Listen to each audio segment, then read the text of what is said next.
우리 오늘 읽었던 디모데전서 5장 3절부터 8절까지 말씀을 통해서 진리를 팔지 말라 하는 제목으로 하나님 말씀을 전하겠습니다. 저는 우리 사회가 개인 중심의 사회, 또 자기 중심의 사회, 또 사회적으로 어른들을 좀 경시하는 사회로 바뀐 것 같습니다. 사회 내에서 공동체성이 좀 사라진 것 같아요. 같이 어울려 살고 같이 돌보고 그래야 되는데 대부분 자기 중심으로 살아가고 있고, 특별히 이제 어른들과 관련돼 가지고는 어른들에 대해서는 사회적 평가가 별로 좋지 않은 것 같습니다. 어느 교회가 좋은 교회다 할 때, 그 목사님이 좋은 목회자를 할 때, 그런 교회들은 대부분 보면요, 목회자들이 아이들을 잘 돌본다든지 미래에 대한 비전을 제시한다든지 그러면 그 교회를 상당히 좋은 교회로 많이들 보세요. 그런데 교회가 부모들을 잘 모셔라, 어떻게 하면 어른들을 잘 모실 것인가, 어른들이 가지고 있던 전통과 가치를 어떻게 지킬 것인가, 그러면 너무 사람들이 고리타분한 분으로 보는 그런 경향도 있습니다. 그래서 제가 여러분들에게 부모님을 공경하세요라고 말하면 벌써 답을 알아요. 여러분들은 뭐를 얘기할지. 그래서 이미 벌써 귀를 닫아버려요. 내가 다 아는 얘기고 뭐 이렇게 하라는 얘기겠지 하고 사람들이 좀 지겨워하는 듯한 그런 면이 있거든요. 그래서 대부분 현대인들에게는 부모를 공경하라 그러면 어떻게 들리냐면 부모를 잘 모셔라, 그 의무감으로 잘 해라, 그 정도로만 받아들이지 내가 정말 성심껏 잘 모셔야 되겠다, 그런 생각을 하시는 분들은 우리 주변에 참 많지 않은 것 같습니다. 저는 이거에 대한 영향이 아마도 매스컴의 영향이 아닌가 싶어요. 매스컴을 통해 가지고 노인을 굉장히 귀찮은 존재로 우리 사회가 보게 됐어요. 그리고 또 노인들에 대해서 사회적인 짐으로 보고 사회적 비용을 축내는 존재로, 여러분도 최근에 뉴스나 국민연금 관련된 보면은 다들 노인이 빨리 가야 된다는 식으로 그렇게 얘기하시는 분들이 우리 주변에 굉장히 많거든요. 저희 교회도 요즘은 좀 덜합니다만 여기 온 지 얼마 안 됐을 때 사람들이 이제 교회를 정하고 그럴 일이 있잖아요. 그러면 이제 우리 교회에 어떤 분이 왔다 가셨나 봐요. 왔다 가셨는데 요 가운데길이요. 가운데길에 보시면 저기 뒤에서부터 한 대여섯 분까지가 원래 거기가 노인 전용 좌석이에요. 거기가 주로 연세 드신 분들이 여기까지 못 내려오세요. 미끄러워가지고 저기 있다 곧바로 가시거든요. 그래서 아마 그때도 그분이 거기 앉으셨다 가셨나 본데 이 교회에 노인만 있더라, 노인이 많아서 난 그 교회 가기 싫다, 이런 얘기를 누군가가 그 네이버에인가 올린 거를 제가 읽어본 적이 있어요. 그래서 자기는 그 교회 안 가겠다고 하셨는데, 우리 교회는 노인이 특별히 없는 적도 없고 노인이 많은 적도 없고, 오늘 저희가 이제 어버이날이라 어르신들에게 이렇게 선물 하나씩 드리잖아요. 70세 넘으신 분들이 200분 정도 되거든요. 200분 정도 되면 우리 교회 성도들 가운데 아이들 빼고 어른들 기준으로 봤을 때 한 7분의 1 정도 될 것 같은데요. 그 정도 되니까 적당한 거예요. 그게 교인 중에 아이들, 어른이 적당히 섞여 있는 거거든요. 근데 그분은 저 가운데 자리에 오셔가지고 노인들 많다고 보고 가셨는데, 근데 노인들 많으면 나쁜 교회인가요? 어떤가요? 노인들은 다 죽으면 되나요, 그냥? 그 교회는 노인이 없다, 그러면 그 좋은 교회 어떠세요? 그 교회 갔더니 노인이 한 명도 없어. 아, 그 교회는 단명하는 교회인 거 아니에요? 제가 생각할 때 우리가 너무 노인들에 대해서 안 좋은 듯한 생각을 가진 분들이 굉장히 많은 것 같아요. 그리고 교회에도 온통 얘기들이 뭐냐면 여러분 믿음 생활 잘하십시오, 영성에 힘쓰십시오, 그러나 하나님을 섬기는 일은 하지 마십시오, 봉사도 하지 마시고 어른들을 대접하는 거 그런 건 하지 마세요. 그냥 영성, 기도 이런 거 하라는데, 근데 영성과 기도라는 거랑 그런 거 다 관련된 것 같은데 우리는 그런 부분에 대해서는 굉장히 좀 등한시하면서 영성, 기도 거기는 관심이 있지만 누구를 섬기거나 봉사하거나 이런 데에 대해서는 굉장히 인색한 것 같아요, 우리가. 그래서 우리들의 얘기들을 들어보다 보면 노인들은 절망, 아이들은 희망, 이런 식으로 우리가 사회를 이분화시키고 있는 게 아닌가 하는 그런 생각이 듭니다. 예수님께서도 이 비슷한 말씀을 하셨는데요. 우리 한번 마태복음 15장 4절에서 6절입니다. 마태복음 15장 4절에서 6절에 보시면 하나님이 이르셨으되 내 부모를 공경하라 하시고 또 아버지나 어머니를 비방하는 자는 반드시 죽임을 당하리라 하였거늘 너희는 이르되 누구든지 아버지에게나 어머니에게 말하기를 내가 드려 유익하게 할 것이 하나님께 드림이 되었다 하기만 하면 그 부모를 공경할 것이 없다 하여 너희의 전통으로 하나님 말씀을 폐하는도다.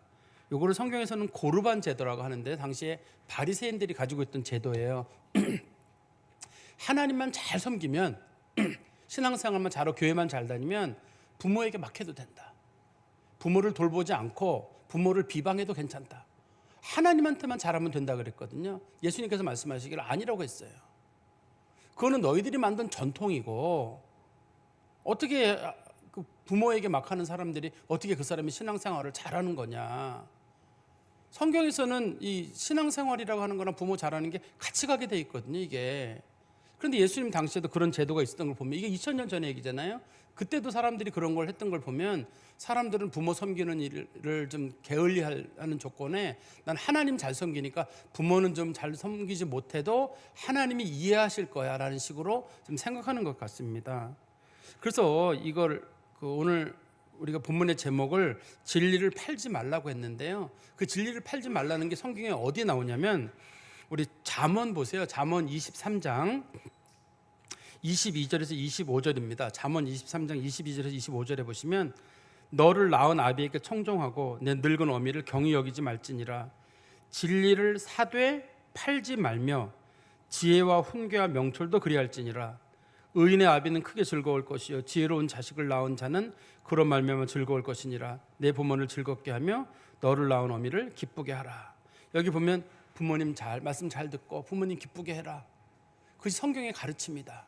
그런데 시대를 핑계로 부모를 잘 섬기지 않는 것, 그거를 진리를 판다고 합니다.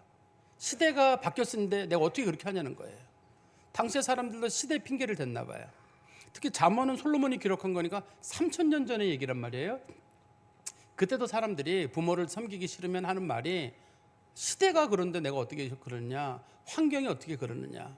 성경에서는 가장 복받은 부모들은 누구냐면 잘 섬기는 자녀를 둔 부모가 복받은 사람이고, 가장 저주받은 부모들은 누구냐면 부모를 잘 섬기지 못하는 자녀들을 둔 사람들이에요.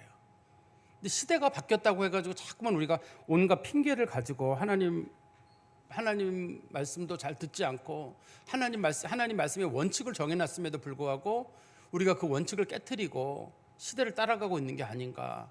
혹시라도 여러분들 오늘 말씀을 들으시면서 나도 이 시대를 핑계로 내가 부모를 섬기는 일에 좀 게으른 게 아닌가 하는 우리 자신을 좀 바라봤으면 좋겠어요. 저는 지난 시간에 우리에게 다가온 문제 중에 하나가 본성의 위기라고 제가 말씀드렸었는데, 그때 본성의 위기라고 제가 말씀드린 건 부모들이 자식을 잘 안 돌보는 거, 그것도 요즘 시대의 본성의 위기입니다.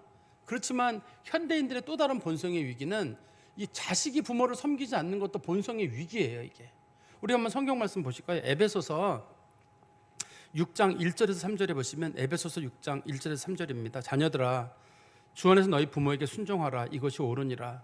네 아버지와 어머니를 공경하라. 이것은 약속이 있는 첫 계명이니 이로써 내가 잘되고 땅에서 장수하리라. 내가 잘되고 이 땅이 계속적으로 유지가 되려면 최소한 부모를 공경해라. 이것이 하나님께서 주신 10계명 중에 인간에게 주신 첫 번째 계명이에요. 하나님이 주신 계명이 여러 개가 있잖아요. 10개가 있잖아요. 또 10계명에 그중에서 하나님 관련된 성경에 섬기는 계명이 4가지가 있고, 그 다음에 5번째 계명이 부모를 공경하라예요. 그 다음이 뭔가요? 살인하지 말라예요. 그리고 그 다음이 간음하지 말라거든요. 그 다음에 도둑질하지 말라는 건데, 하나님께서는 이 부모 공경이라는 이 법이 사실은 살인과 간음과 도둑질보다 더 큰 거라고 보신 거예요. 그래서 약속 있는 첫 계명, 인간에게 주시는 가장 기본적인 계명인데 이것이 현재 우리들에게 지켜지고 있지 않다는 거죠. 그래서 성경에서는, 구약 성경에서도 그렇고 신약 성경에서도 그렇고, 부모를 섬기지 않는 자들에 대해서는 하나님께서 아주 엄한 말씀들을 많이 하셨는데요. 제가 좀 성경 말씀 하나씩 말씀드리면, 출애굽기 21장 15절에서 17절에 보시면 이런 말씀이 있어요. 부모를 때리거나 부모에게 막말하는 자녀가 있거든 죽여버려라.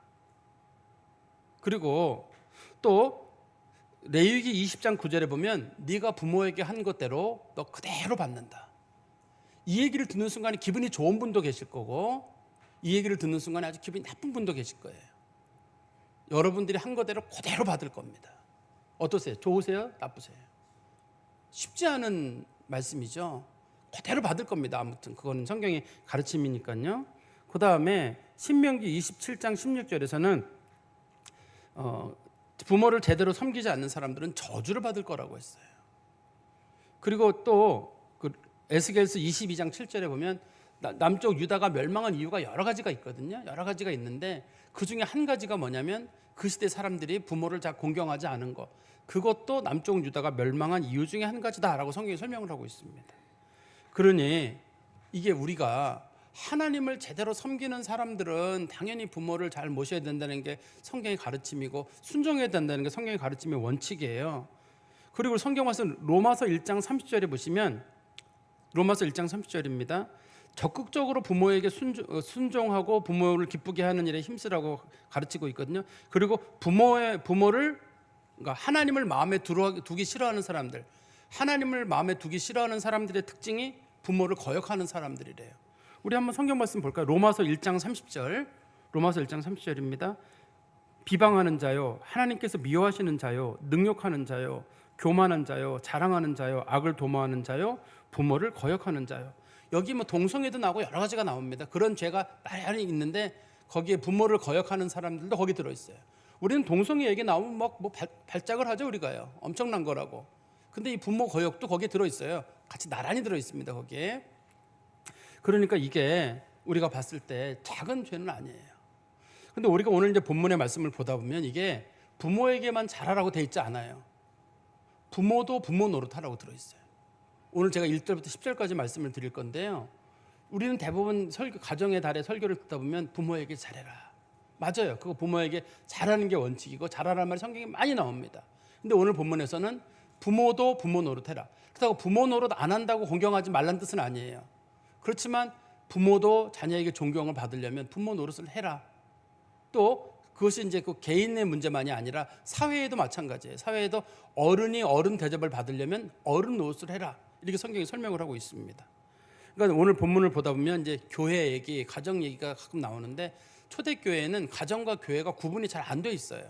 지금은 가정과 구분이 정확하게 돼 있어가지고 가정, 교회가 돼 있지만 옛날에는 사람들이 서로 유무상통해서 내 물건을 교회에 갖다 내기도 하고 또 교회 물건을 갖다 먹기도 하고 이렇게 되고 또 그 어른이 어려우면 내가 모시기도 하고 또 내가 잘 못 모시면 교회에 가면 교회가 또 모셔주시기도 하고 그런 태도를 취하고 있었기 때문에 여기서 말씀하시는 게 부모 또 자식 이런 관계들을 단순하게 부모 자식 관계가 아니라 그 교회에서 어른들을 섬기는 거랑 자녀들을 섬기는 문제까지 같이 포함되어 있습니다. 우리 5장 1절의 말씀해 보시면 늙은이를 교회 연세 드신 분들이잖아요.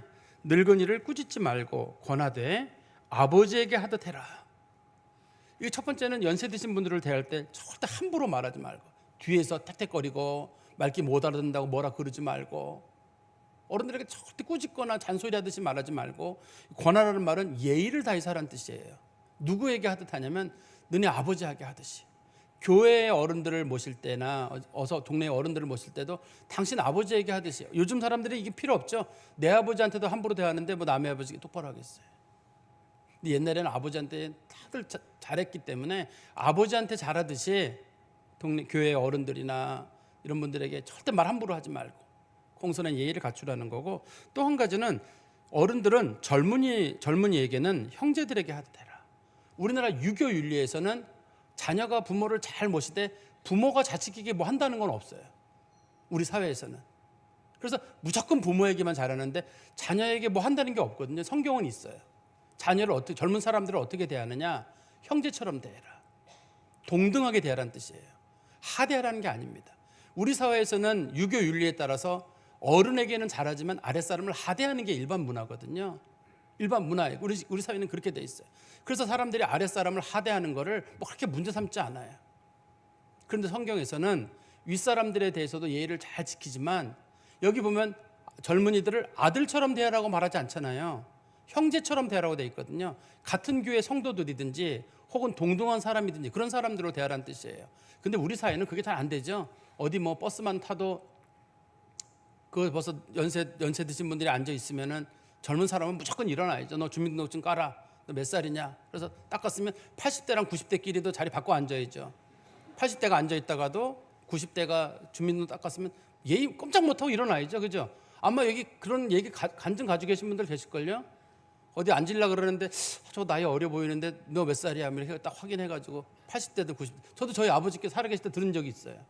저희 아버지가 의자에 지하철 타고 계신데 어떤 사람이 아버지 뒤통수를 치면서 내리라고 말이 젊은 사람이 앉아 있다고.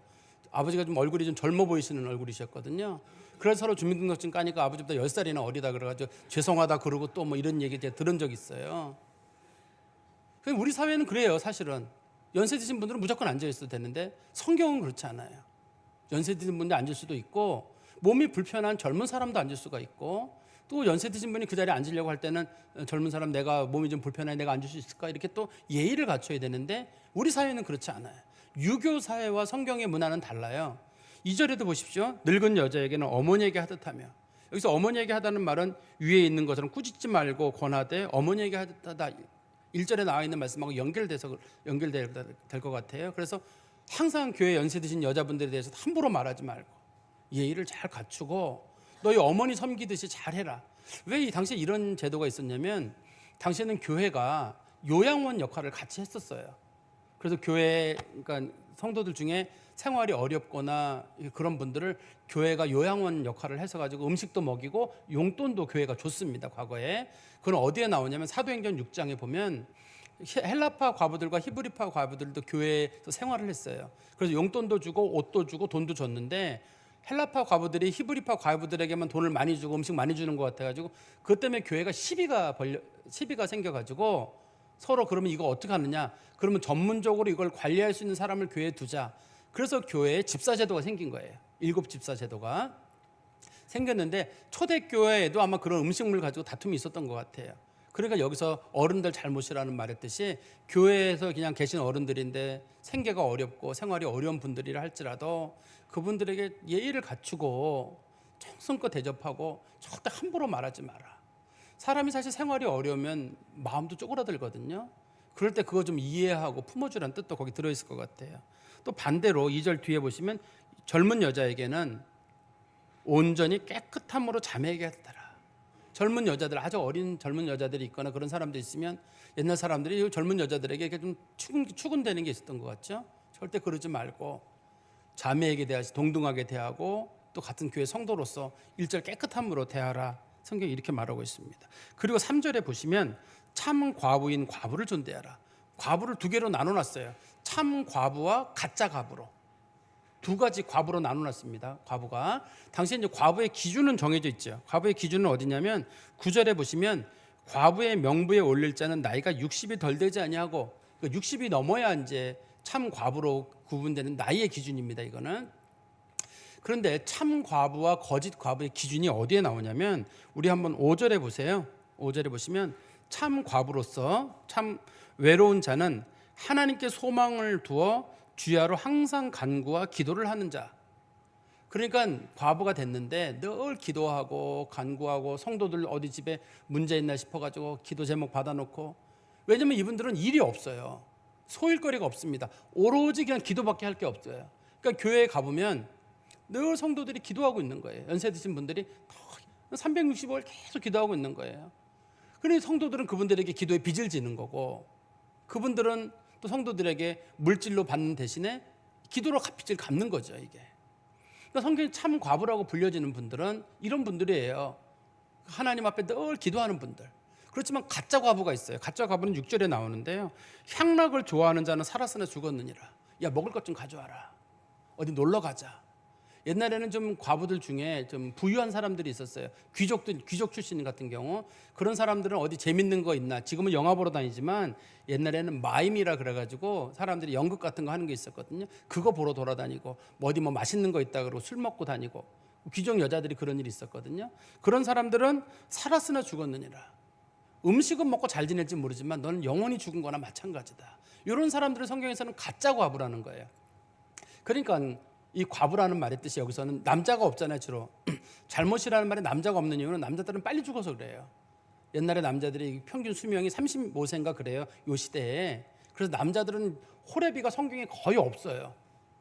우린 과부와 고아를 잘 대접하라 그런 이유는 첫 번째는 남자는 재산권이 좀 있었고 두 번째는 남자가 오래 살지를 못해가지고 그런 일이 있었거든요. 그런데 어떤 간에 과부에 대해서 잘 모시라고 얘기하면서 우리 9절에 보십시오.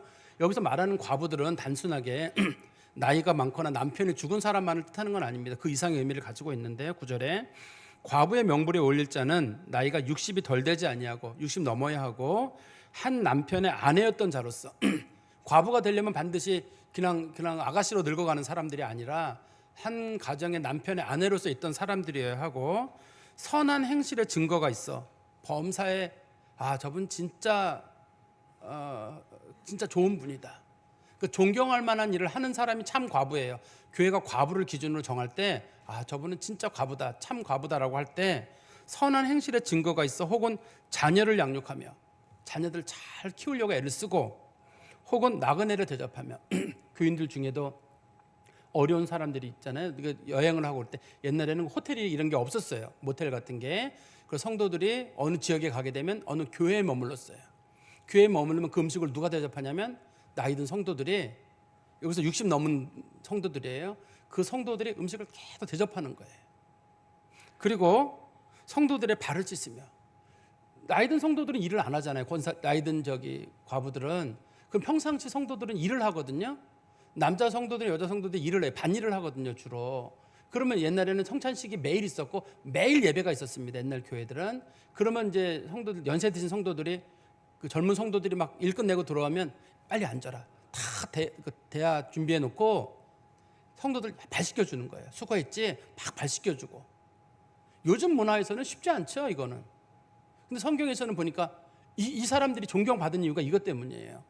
막 일하고 온 젊은 남자들, 젊은 여자들 다 앉아라, 얘들아, 수고했다. 음식 차려주고 발 씻겨주고 그런 일을 했다는 거예요. 그리고 환난당한 자들을 구제하며, 교회로부터 조금씩 돈을 받았거든요. 성도들이 낸 헌금의 일부들을 가지고 교회로부터 돈을 받았는데 이거를 잘 모아놨다가 성도들 중에 누구 어려운 사람 있다 그러면 우리 돈 모읍시다. 십시일반으로 객출해가지고 그 돈을 모아가지고 누구 어려운 사람 자꾸 도와주고, 그리고 혹은 모든 선한 일을 행하는 자라야 할 것이다. 모든 일을 봤을 때, 어디서든지 봤을 때 참 본이 되는 분들, 이런 분들이 성경에서 참 존경을 받을 만한 그런 귀한 분들이에요.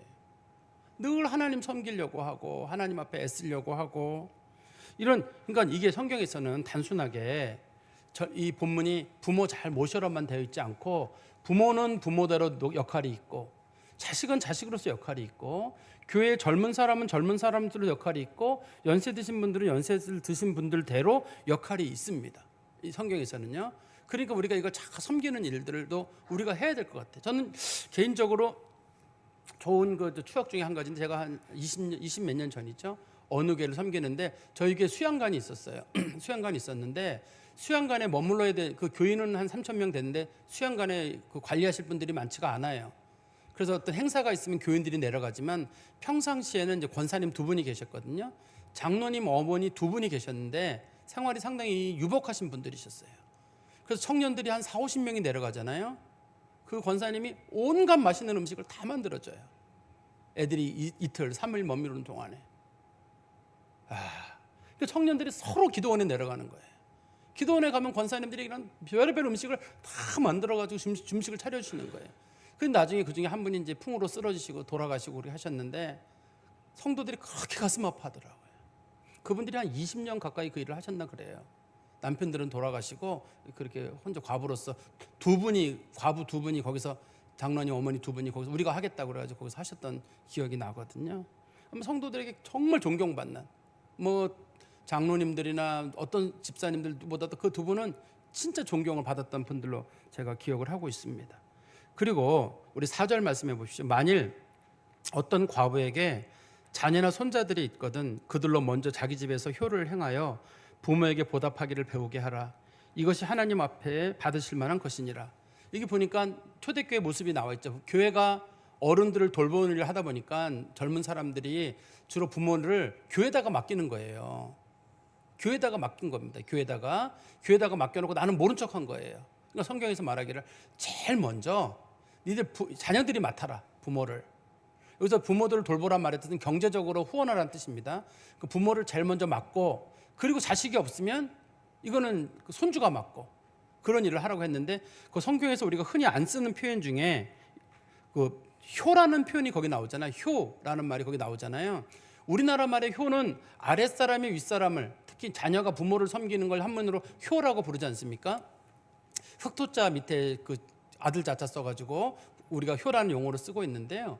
근데 성경에서 말하는 효의 의미는 그거랑은 좀 달라요. 경건이란 뜻이에요. 경건을 실천하는데 하나님 앞에 실천하는 경건을 예배라고 불러요. 부모를 그러니까 가정에서 실천하는 경건을 효라고 불러요. 경건이 두 개. 그 사람이 하나님 잘 섬긴다. 그러면 집에서도 경건이 있어야 될 거 아니에요. 집에서 경건은 효예요. 얼만큼 부모를 잘 섬기느냐가 그 사람이 하나님 섬기는 기준인 거예요. 어떤 사람이 하나님 잘 섬긴다는데 예배에 드는데 예배 안 나온다. 난 바쁘다 안 나온다. 그러면 하나님 잘 섬기는 거 아니잖아요. 그렇듯이 부모를 잘 섬기는 사람들을, 내가 하나님 잘 믿는다고 하는 사람들은 집에서 효를 통해 가지고 부모를 잘 모시는 것, 그것도 하는 일이에요. 근데 초대교회의 이 과부들을 왜 교회가 잘 돌보라고 했냐면, 일단은 과부들은 경제권이 없어요.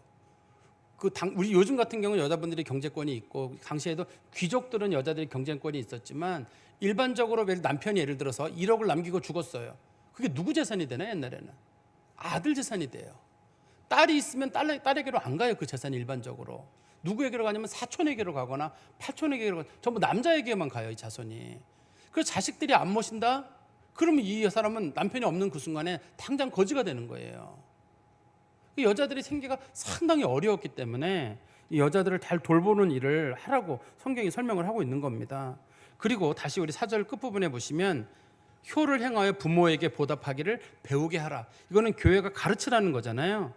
교회가 그런 일을 가르치라고 설명하고 있는 겁니다. 우리가 부모와 자식들의 차이가 있다 그러면, 자식들은 부모에게 한 거를 기억을 해요. 내가 부모에게 뭘 해줬다, 뭘 사줬다 기억을 하는데, 부모들은 기억을 못해요. 혹시 우리 앞에 장로님들이나 집사님들 중에 내가 자식에게 뭐 사줬던 거 기억나세요? 내가 줬던 돈 혹시 다 치부책에 적어놓으신 분이 계세요? 없어요. 근데 이상하게 자식들은 내가 뭐 해준, 내가 뭘 사주고 뭐 차를 사주고 집을 사주고, 부모들은 사줘도 그 기억을 안 하는 것 같은데. 근데 또 이 자식 욕하는 부모는 제가 못 봤어요. 우리 자식이요, 아유 개망난이고 엉망이고, 나 이렇게 욕하는 사람 한 명도 못 봤는데 부모 칭찬하는 사람도 난 못 봤어요. 우리 부모님은요 아주 괜찮고요, 그냥 예, 좋은 분입니다, 그 정도는 얘기해도 자기 부모 좋은 분이라고 그렇게 칭찬하는 사람 나 많이 못 봤어요. 왜 그런지 모르겠어요. 부모들은 심지어는 하나님 앞에 가서도 하나님께서 저는 진짜 나쁜 놈이라고 얘기하면 우리 부모들은 뭐라 그럴 거냐면, 내가 잘못 키웠다, 하나님 책임을 물으라면 저한테 물으십시오. 우리 자녀들이 80, 90이 돼서 죽어서 하나님 앞에 와도 아마 우리 그렇게 얘기할 거예요. 그런데 우리가 우리 부모들에 대해서는 그렇지 못해요. 근데 우리나라가 여러분 잘 아시는 대로 자살률이 세계 1위잖아요. 여러 가지 이유가 있을 겁니다. 그렇지만 그 중에서 상당 부분은 연세 드신 분들이 자녀들에게 짐 될까 봐 가시는 분들이 많아요. 평생을 자녀들에게 내가 희생을 하고 더 이상 줄 게 없는 경우 내가 자녀들에게 짐 되겠다 싶어서 그렇게 가시는 분을 저도 여럿 봤어요. 그러니까 우리나라 부모님들이 다른 나라 부모님들보다 좋은 분들이에요. 자기 먹지 않고 자기 노후 준비하지 않고 잘 키우고 여기까지 왔고, 마지막 생명까지도 그렇게 아끼지 않고 가시는 모습을 보면 우리가 좀 부모를 잘 모셔야 되는 것도 우리가 해야 될 일이 아닌가 하는 그런 생각이 듭니다. 우리 오늘 말씀의 중심적인 건 8절인데요. 8절에 가보시면 누구든지 자기 친족, 특히 자기 가족, 부모 얘기하는 겁니다. 이게 자기 친족, 특히 자기 가족을 돌보지 아니하면 믿음을 배반한 자여 불신자보다 더하니라. 너무 무서운 말이죠. 부모 잘 돌보지 않는 사람들은 믿음을 배반한 사람들이래요. 그리고 불신자보다 더 악한 사람들이랍니다. 믿음을 저버렸다, 믿음을 배반했다, 무슨 뜻인가요? 이 사람은 신앙을 부정한다는 뜻이에요. 하나님 말씀에 분명히 부모를 공경하라는 말이 들어있잖아요. 그런데 그 사람이 부모를 공경하지 않아요. 그러면 하나님 말씀 못 믿겠다는 거잖아요. 하나님 말씀 안 받아들이겠다는, 그게 신앙을 부정한다는 뜻이에요. 믿음을 배반했다는 뜻입니다. 분명히 하나님은 하라고 했는데 난 안 해요. 하나님께서 우상 숭배하지 마라. 그럼 내가 우상 숭배해요. 믿음 저버린 거죠. 하나님 우상 만들지 말라는 내가 우상 만들었어요. 그럼 내가 하나님 저버린 거잖아요. 그것처럼 내 부모에게 순종하라, 내 부모를 공경하라고 했는데 내가 그걸 하지 않는다. 믿음을 저버린 거죠. 엄청나게 수위가 높은 말입니다. 부모를 저버리고 부모를 배신한 사람들이라고 성경이 말하고 있거든요. 그러니까 하나님께서는 우리들에게 자식을 맡겨놨어요. 하나님께서 하실 수 있는 일인데도 불구하고 목숨 바쳐서 자식도 돌보라고 우리에게 자식을 맡겨줬거든요. 그래서 우리가 자식을 돌볼 때 정말 목숨보다 더 사랑해요. 그런데 거꾸로 뒤집어서 놓고 보면 우리 부모를 봉양할 책임도 우리에게 있어요. 하나님은 그 책임도 우리에게 줬어요. 우리에게 줘가지고 너희들이 모셔라. 왜냐하면 늙으면 생활을 할 수가 없고 움직일 수 없으니 그건 너희들이 모셔라. 너희들이 대접을 받은 대로 너희들이 하라고 하나님 말씀하시는 거거든요. 그래서 이거 하지 않는 것에 대해서는 아주 너무 심한 욕이잖아요. 성경에 다시 한번 보십시오. 누구든지 자기 친족, 특히 자기 가족을 돌보지 않으면 믿음을 배반한 사람들이다 이렇게 말하고, 두 번째는 불신자보다 더 악하다. 불신자보다 더 악하다는 말은 불신자는 몰라서 그러는 거예요.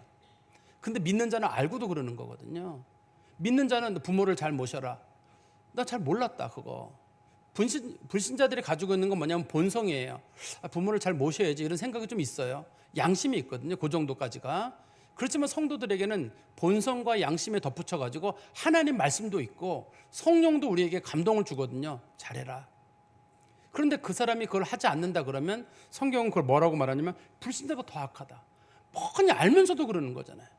성경에서는 죄가 두 가지가 있거든요. 모르고 짓는 죄가 있어요. 우범적인 죄, 우범죄가 있고 일부러 짓는 죄, 고범죄가 있어요. 고범죄는 이 형량이 엄청 높아요. 우리가 성경에서 보면은 하나님 앞에 속죄제를 드리잖아요. 속죄제를 드릴 때 그 죄에 대해서 일부러 지은 죄, 내가 알고도 지은 죄에 대해서는 속죄 항목이 없어요. 대부분 성경에 나와 있는 구약 성경, 레위기든 민수기에 나와 있는 그 속죄제를 하나님께 드리는 건 대부분 모르고 졌는데 나중에 알고 보니까 그게 죄였더라. 그럴 때 하나님 앞에 속죄제를 드리는 겁니다. 원칙적으로.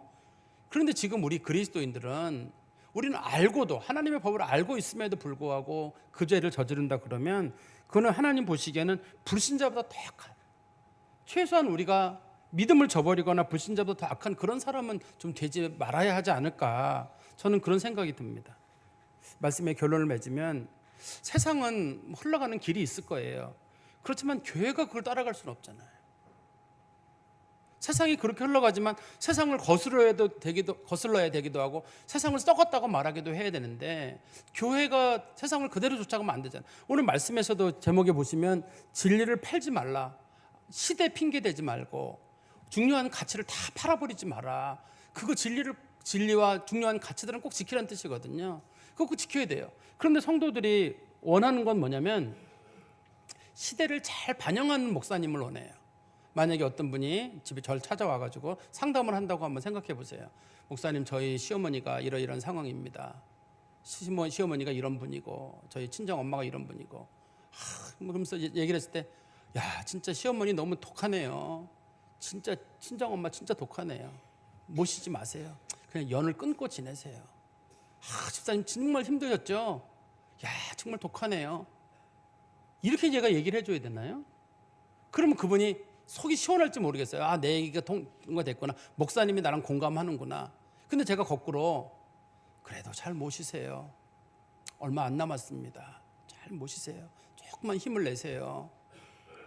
그렇게 하는 게 옳은 건가요? 근데 우리가 목회자들에게나 설교를 통해서 듣고 싶은 건 뭐냐면 내가 잘못했다는 얘기라기보다는 시대가 그렇다. 특히 이제 어른들이 시어머니나 시아버지가 찾아왔다고 연락했다 그러면 시대가 어느 시대인데요. 노인들 이제는 자녀들에게 달라붙으려고 하지 말고 독립해라. 자녀들도 부모에게 너무 달라붙지 말고 부모를 독립을 시켜라. 이제는 부모들은 아예 자녀들, 요즘 제가 어디 가서 그 주례 같은 거 하시는 분들 보면은 자식은 무조건 부모를 떠나라. 이제 결혼하면 완전히 떠나라. 단 직감만 받아라. 직감만 받고 당장 떠나라. 부모랑 이렇게 이런 식으로 전세가 집만 사달라고 나머지는 떠나라. 이런 식으로, 그런 식으로 얘기를 하잖아요. 자꾸만요. 이게 예배 시간에 써야 되는 표현인지 모르겠습니다. 그거는 나쁜 짓이에요. 성경은 그렇게 얘기하지 않거든요. 그렇게 하면 안 돼요. 우리가 할 수 있는 얘기들은 성경에 뭐라고 되어 있습니까? 하나님 말씀대로 부모 잘 모시세요. 너무 심합니다. 정말 상황 들어보면 심한 분들이 있어요. 조금만 기다리시라고, 조금만 참고 다 하십시오. 우리가 못된 자녀도 다 키웠잖아요. 근데 부모님들도 연세 드셔가니 본인이 원하는 거랑 다르게 자신의 몸이 말을 안 듣고 생각은 좁아들고 그렇게 갑니다. 잘 참으셨고 조금만 더 갑시다. 얼마 안 남았다. 조금만 힘을 내라. 이렇게 서로 위로하고 격려를 해야지. 누가 누구 부모 씹는다고 같이 씹어주고, 아이고 그건 니네 시어머니는 니네 시아버지는, 이렇게는 안 되는, 이 교회가 어떻게 이렇게 할 수가 있어요. 그러면 결국 교회가, 성경에서도 뭐라고 표현했냐면 4절의 끝에 보시면 부모에게 보답하기를 배우게 하라. 교회는 가르쳐 주래잖아요. 이거를요. 교회는 가르쳐 주라고 하는데 지금 우리는 그렇게 못하고 있거든요. 물론 어떤 분들은 참 너무 어려운 지경에 있는 분들도 있어요. 나름대로 최선을 다하면 되는 거죠. 뭐. 그런데 이거는 개인적인 취향의 문제나 선택의 문제가 아닙니다. 성령의 감동에 의해서 주어진 문제이기 때문에 성도들은 부모를 모시는 일을 반드시 해야 될 일이에요. 이거를 선택이라고 생각을 해가지고 내가 잘 모실까 말까, 오늘 말씀 들었는데 잘 모실까 말까 이렇게 하는 게 아니라 믿는 사람들은 잘 해야 되는 거예요. 이게 그래야 그 사람이 믿음이 있는 거고, 그 사람이 믿음을 배반한 사람이 아닌 거고, 불신자보다 악한 사람이 아닌 겁니다. 그리고 또 한 가지는 이제 어른들에게도 마찬가지예요. 어른들도 어른의 본을 보이는 거예요. 어른들이 할 수 있는 건 뭐냐면 참 과부들처럼 기도해 주는 일, 함께 간구해 주는 일, 누가 어렵다 그러면 같이 좀 챙겨주고, 누가 힘들다 그러면 누구 좀 도와주고, 여기 우리 아까 9절 10절에도 봤던 것처럼 젊은 사람들 왔다 그러면 야 내가 도와줄게, 발도 씻겨주고, 누구 돈 좀 필요하다면 돈도 좀 도와주고, 그거 어른들이 하는 일이에요. 저는 개인적으로 뭐 이런 거랑 좀 다른 문제인지 모르겠습니다만 제 기억 속에 참 제일 좋은 어른이다라고 이제 머릿속에 남겨진 분이 있어요. 어린 시절에 뵀던 분인데, 그때 이제 저희 교회 그분이 권사님이셨는데 연세가 한 70 남짓 정도 됐을까, 정확한 나이는 모르겠어요. 그럼 머리는 그 길게 기르셨는데 이렇게 그 비녀를 꽂고 계셨거든요. 자녀들이 신앙생활을 잘 안 하셨기 때문에 권사님이 신앙생활 때문에 할 수 없이 교회에서 머무르게 됐어요. 교회에는 당시에 총각 전도사님이 계셨는데 이분이 이제 핑계가 총각 전도사님 밥을 차려주시겠다 그런 명분이 있어가지고 교회 총각 전도사님 도와주시는 거로 이렇게 해서 이제 거기 와서 교회에 계셨어요. 그런데 이 권사님도 마땅히 자녀들도 생활이 어렵고 권사님도 생활이 어려우셔가지고 봉투 같은 거 붙였어요.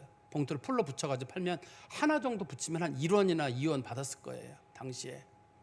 그래서 뭐 며칠을 일하면 한 몇백 원 정도 받을 정도 됐을 것 같은데, 우리 이제 교회에 젊은 청년들이 한 20, 30명씩 돼서 교회에 가면은 그 권사님께서, 그때는 뭐 70년대 80년대 초반이니까 라면이 귀할 때예요. 그런 라면에다가 국수 넣고 또 김치 같은 거 넣어가지고 늘 우리 끓여주셨던 기억이 나요. 그 권사님께서 그냥, 지금은 70이 별로인데 그때는 70이 아무튼 꼬부랑 할머니예요. 바짝 수구신 분이셨는데 늘 오면 애들 모아라. 우리도 그 가면은, 교회 가면 권사님이 항상 챙겨주시니까 어떤 분들은 그냥 가지 마라, 라면도 들고 가고 뭐도 들고 가라, 그렇게 하셨어요. 근데 어쨌든 그 권사님에 대한 인상이 너무 좋아요. 그런데 그 권사님은 교회에 계시는 동안에 한 5, 6년 계신 것 같은데 매일 철야 기도를 하셨어요. 자녀들을 위해서, 교회를 위해서, 성도들을 위해서. 제가 한번 일전에 말씀드렸을 거예요, 이분에 대해서. 이분이 예배 시간에 아멘을 너무 많이 해요. 입만 열면 아멘 아멘 하니까 목사님이 장난삼아 권사님과 아멘 아무 때나 하시는 거 아닙니다, 그러면 또 아멘 하시고. 그렇지만 그분이 돌아가시고 난 다음에 우리 모든 성도들이 기억하는 신앙생활 제일 잘한 분은 그분이에요. 아마 그분의 아멘의 의미도 뭐 하나님의 말씀은 아멘으로 받으면 버릴 것이 없다는 그런 뜻으로 받았을 것 같아요. 마음에 깊이 남아요. 우리도 젊은 사람들은 잘 모시는 일을 우리가 해야 될 일이고, 우리가 나이를 먹어가면서 나는 어떻게 할 것인가, 몸은 안 따라가고, 우리가 할 수 있는 건 기도하는 일이고 영적으로 본을 보이는 일이고, 나이 든 분들은, 젊은 사람들은 잘 섬기고 세상과는 다른 방향으로 세상의 흐름을 거스를 줄 아는 그런 믿음의 성도가 되시기를 간절히 소망합니다. 기도하겠습니다. 하나님 아버지, 주님 안에 감사합니다. 저희들의 이 말씀을 늘 마음에 두며 살아가도록 저희를 붙잡아 주시옵소서. 부모를 잘 섬기라고 하였지만 이미 우리 중에 대부분은 부모를 다 여였기에 제대로 섬기려고 하여도 하기가 어렵습니다. 또 잘 모시는 분들도 이미 연세가 많아 또 힘에 버겁기도 합니다. 그러나 주께서 잘 모시라고 했사오니 끝까지 잘 모시게 하시고, 교회 연로한 분들도 우리가 예를 다해서 섬길 수 있도록 하나님 은총을 베풀어 주시옵소서. 또는 우리 연로한 성도들도 범사의 본이 될 수 있도록 먼저 영적인 본을 이루고 늘 기도와 말씀과 간구 속에서 우리 어려운 성도들, 어려운 자녀들 잘 돌볼 줄 아는 성숙한 교회 어른들이 되게 하여 주시옵소서. 예수 그리스도의 이름으로 기도하옵나이다. 아멘.